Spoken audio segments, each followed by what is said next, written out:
Assalamualaikum and welcome back to another video by Sir Shazwan. Today we'll be looking at LCC113 email writing for this course. So these slides have been prepared by the beautiful Kaka Madam Razana Rodin. Shout out to her. So today I will do my best to explain the slides as a lecture so that you will be able to understand the concept of email writing and what you can do for your final assessment. So without further ado, let's look at the lecture. Okay, so an overview of the lecture, we'll be looking at the introduction to email writing. What is email writing? Why do you need to do email writing? And basically the purpose of doing email writing. And then we look at the essential email components. What is to be included in email? Maybe the address, the salutations, those kinds of things. And then formal versus informal, what kind of tone you need to take between the person who are you referring to and whatnot. Then some of the common mistakes that you might do, your friends might do, the rubric, so your assessment, how are we going to be, and we have some model emails templates, and how do you focus on the language, what kind of language that you use, is it formal, informal, and the structure of the language, as well as email etiquette and professional, and proofread. We also have a group task which you can do during your lesson, which is outside of this video lecture. Okay. Alright, so let's look at the introduction to email writing. So what are emails? Or what we call as electronic mails, which you can imagine the letters that you get, but in a digital form. That is what we call emails.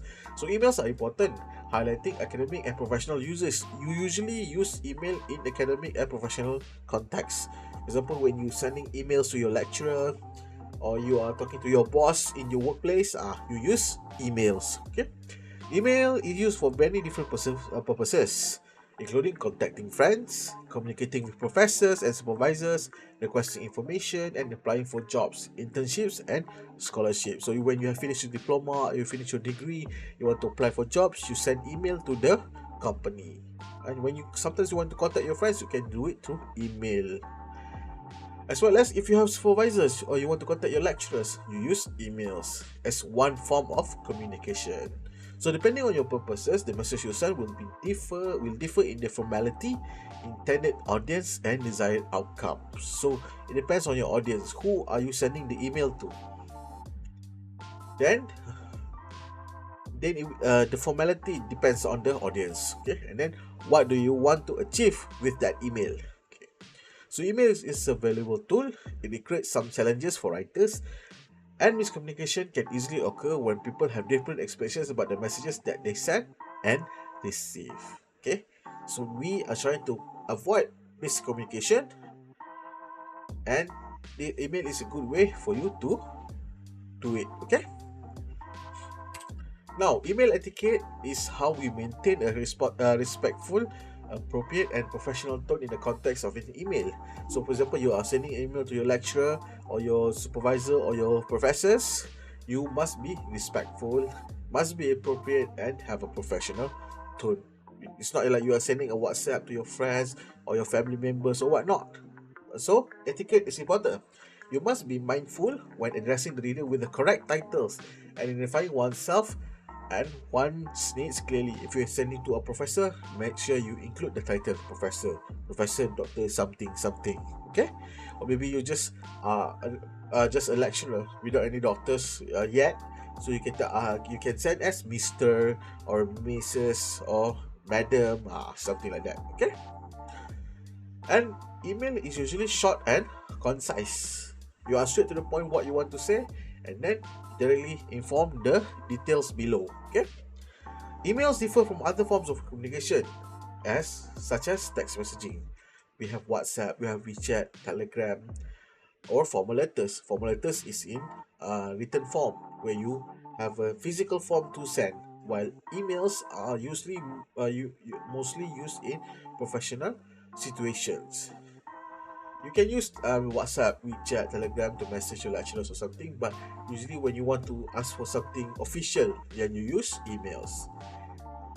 So you need to remember, or you need to learn the different types of email, because it depends on the purpose. Okay, if you want to complaint, you have complaint email. If you want to send a congratulations, you have a congratulatory email. So there are several types of email that you need to learn.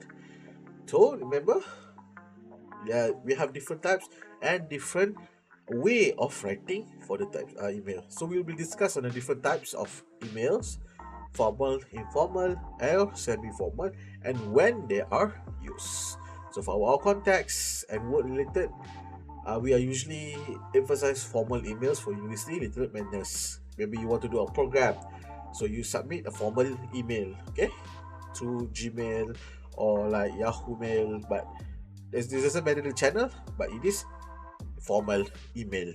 All right. So essential email components. What do you need to include in your email? Okay. So first things first, you need to have the subject line.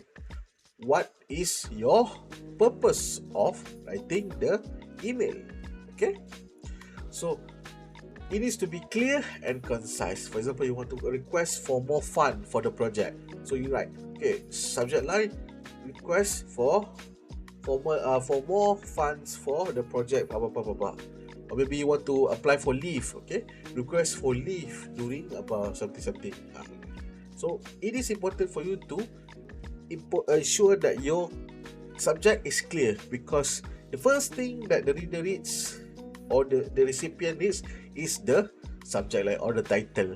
Okay, what do you title your email as? Okay, so make sure it is clear. And sometimes before this, they put the email address. Okay, email address above the subject line. So someone at gmail.com.my, or maybe someone at student at uitm.uitm.edu.my, something like that. Okay, before the subject line is the email address, then the subject line. Then important thing, you need to have greeting and salutation. Okay, after the subject line, go one line below, write the greeting and salutation. So formal greetings can be dear professor, dear sir, dear madam, dear doctor. Okay, so dear sir Shazwan, for example, if you know the name. If you don't know, just dear sir or dear madam. And then in the opening with the opening part of the email, you introduce the purpose of the email, why you are writing the email. The subject line already have the purpose, but this is where you introduce. You explain that, okay, you are doing a program from this date until that date, but you have some problem. What happens during the time, not enough money, those kinds of things. That is where you put in the purpose, okay, in the opening. Okay, it's sort of like you open the email with the purpose. Okay, it's not sort of, it is the role of the opening. And then you put in the body. The body should be organized, clear, and to the point. It is, you explain one by one why. Okay, why is it necessary for you to net me, and then the implications, maybe what will happen in the future, if you don't have enough, and how much do you want to ask for, those kinds of things. That will be in the body of the email. Okay, it should be clear, it should be direct, and then should be organized. So there is an order of the points that you want to include in the body part. Okay, and then you have the main content. So we provide details structured in paragraph. So body and main content should be in tandem, meaning that they work together in part. Okay, and then you put in the closing. Okay, you restate the purpose, you show appreciation, or provide a call to action. Okay, we would like for you to respond to this email as soon as possible. So that is call to action. You ask them to do something about it. Okay, do something about, respond to the email or something. Okay, we will be very grateful if you are able to consider this request. Macam tu, that one is show appreciation. Okay, and then you sign off with something like yours sincerely or best regards, yours truly, usually in letters, but sometimes can be done. Okay, your something like that. Okay, for signature, sign off, and then you include the signature. Okay, signature, you include your name. who are you? Okay, signature, sign, then you put your name at the bottom, what your course, then ID. If you are in formal context, if you are in work situation, you put in your name and then your position of your work. For example, maybe you are the secretary, or maybe head of the department, or maybe the chief executive something. So you put your name, your what we call the ID, but not your ID, your position. If you are in the workplace situation, but if you are in the university situation, you put your name, course, student ID. Or depends on the situation. Okay, maybe you are some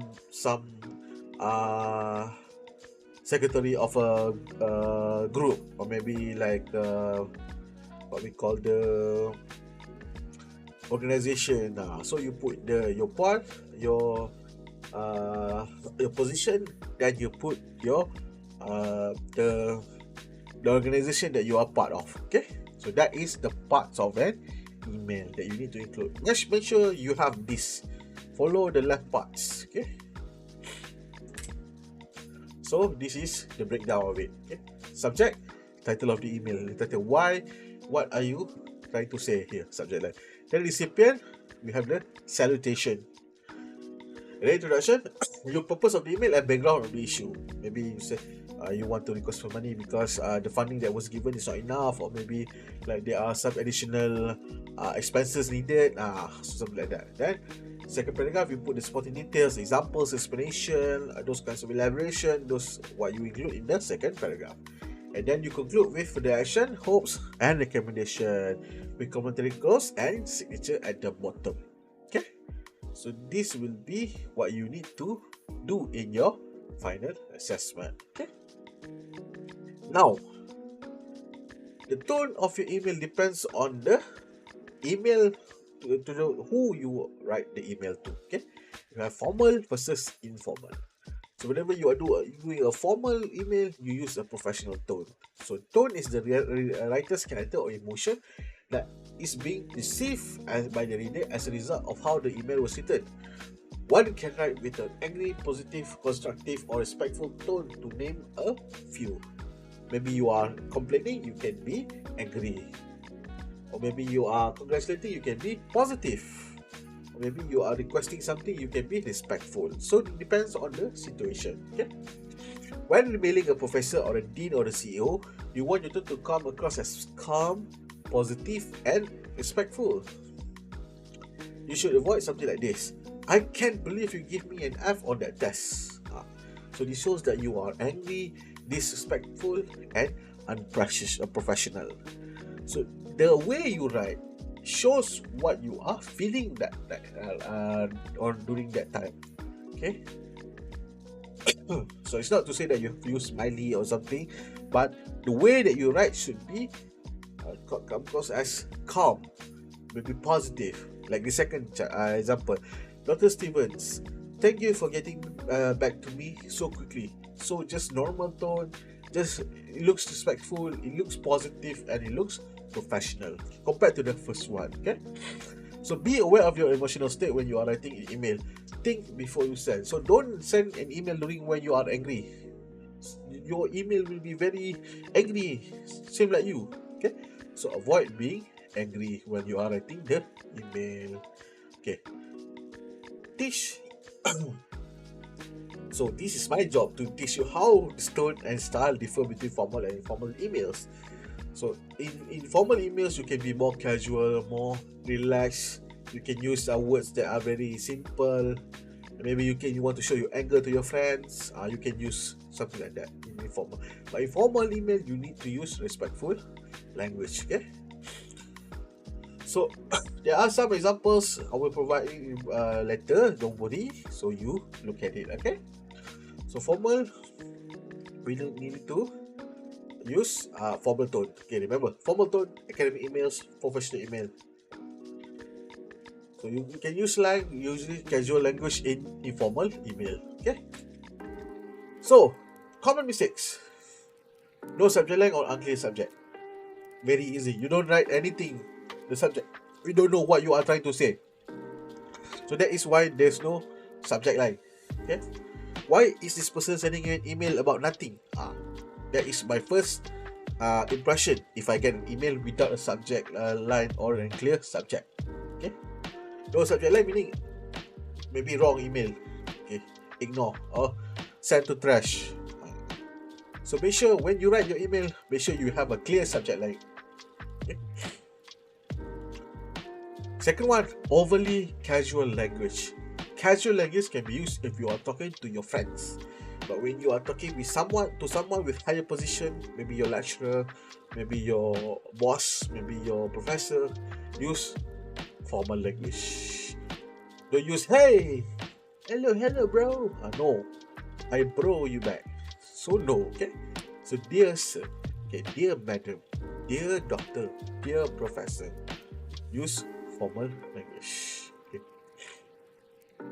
Avoid poor structure, meaning that you have one paragraph full of sentences that the punctuation point is up there, here and there. Can be long, broken paragraphs. Suddenly, second paragraph very short, 2 lines. First paragraph like 10, 11 lines. Second, 1 or 2 lines. Then third, back to 10 paragraphs, 10 sentences. Then finish with 1 or 2. Structure is not there. So you see big, small, suddenly. Doesn't look good. Okay. And then failure to state purpose clearly. So why are you saying why are you sending this email? You need to state it correctly, clearly. Okay. And then lack of proofreading. Proofreading is where you read back through what you have written to make sure that it is clear of mistakes and problems that might affect the understanding of the email. Okay. So spelling and grammatical errors can affect the recipient's perception of professionalism. If you suddenly your word is one big, one small, one big, one small, I say, what is this? This is not an email. This is a graffiti, for example. So check and check after you have finished writing. Okay. So this is a rubric for you. So we have to look at your tone, your structure, and your correctness. How correct is your language? Okay. So how well do you fulfill the task? Do you write the purpose correctly? Do you have the subject line? Do you have the details? Okay. So are you able to answer what is needed? For example, if they ask you to write a congratulatory email, are you able to write it? If you are able, then you will be given 6. Okay. If you are able to write it almost clear, almost near, then 5 to 4. Or maybe if you like little, almost there, 3 to 2. Or you cannot fulfill the topic at all, 1. Okay.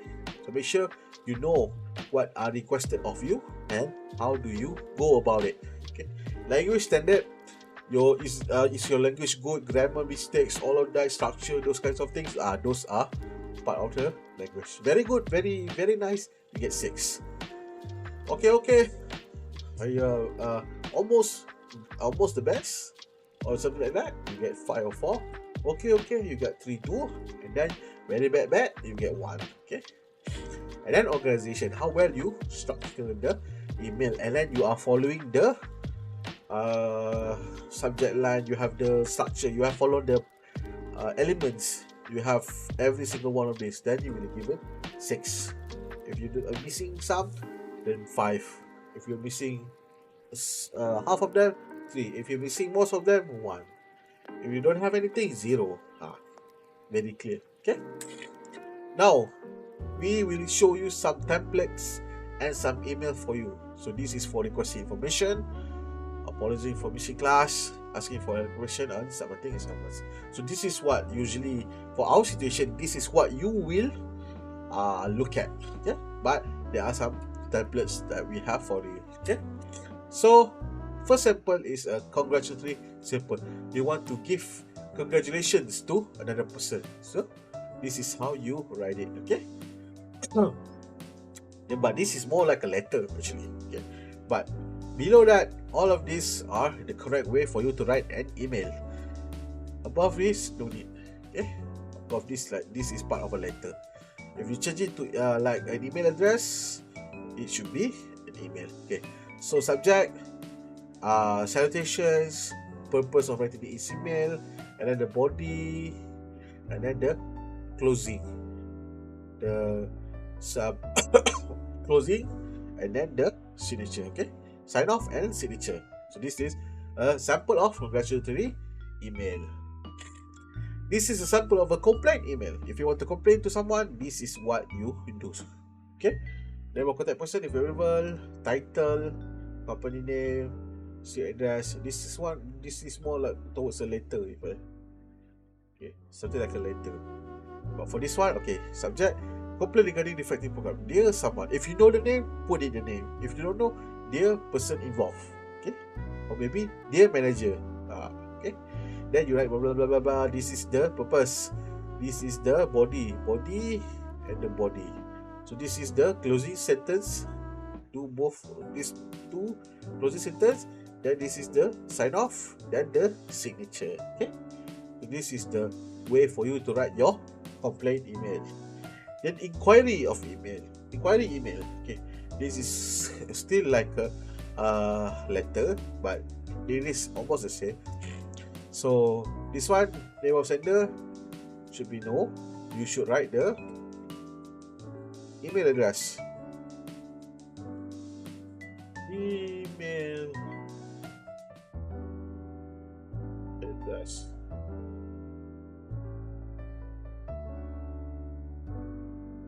Be email address. Then it should be a subject here.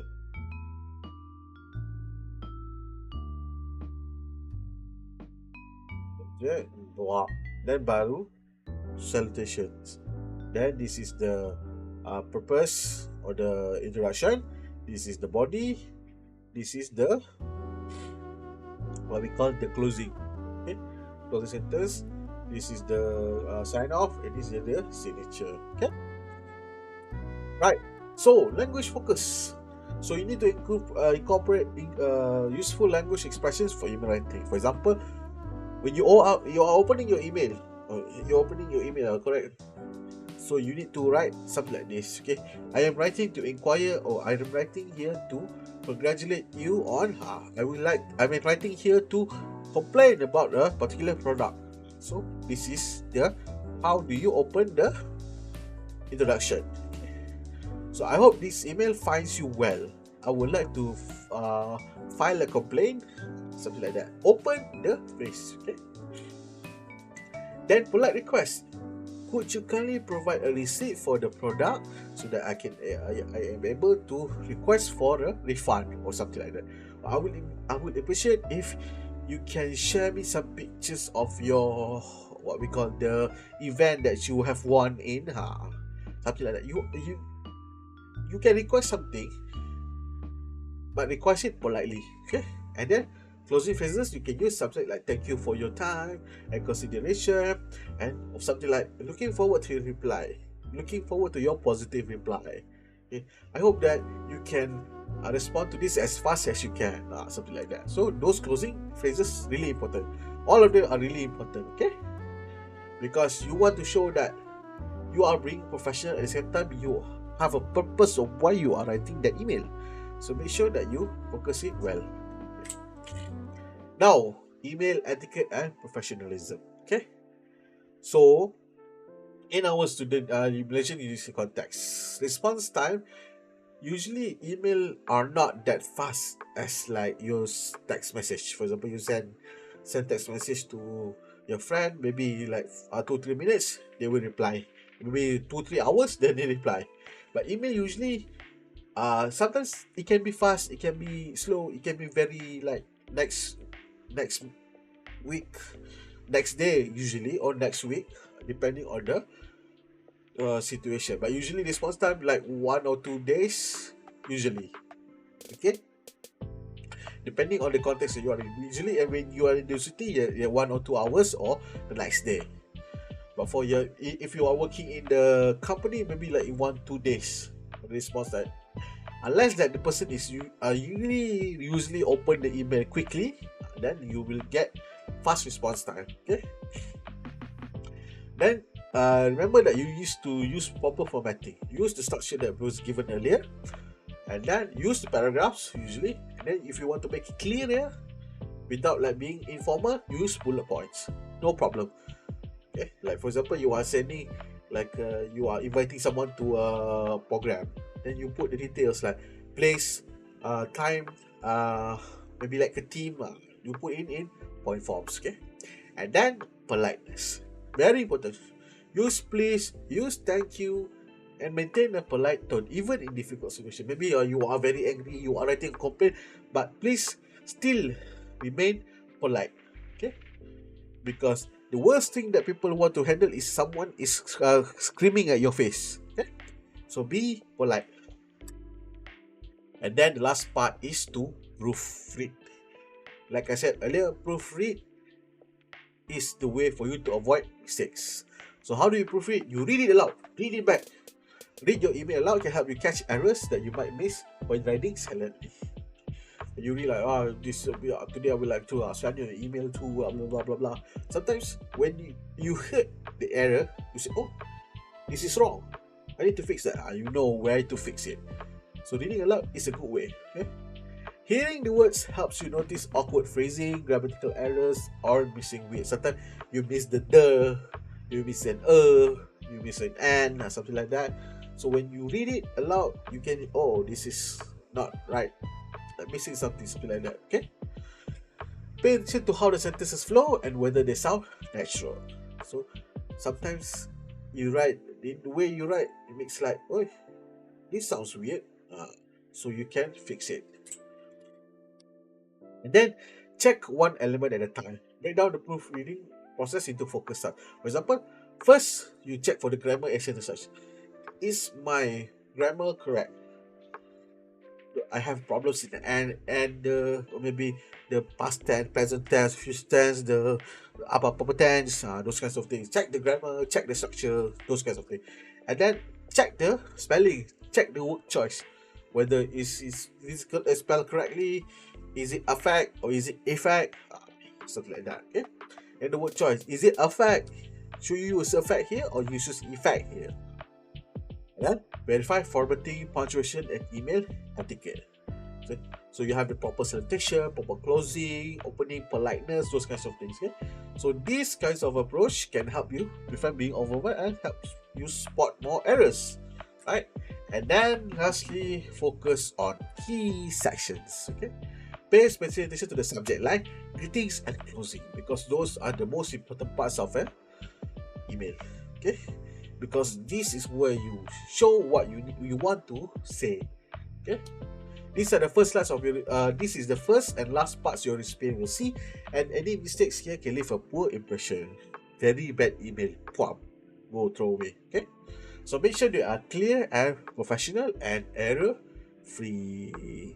So basically that is it for this lecture. Okay, so we have learned through the what is email writing, what is an email, why is it needed, the elements, how to avoid these kinds of mistakes, what you need to do, and then the different samples.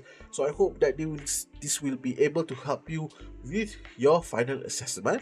So thank you very much for listening to me. If you have any questions, you can ask me directly below or you can DM me. Thank you very much everyone. Have a nice day. See you soon. Bye bye.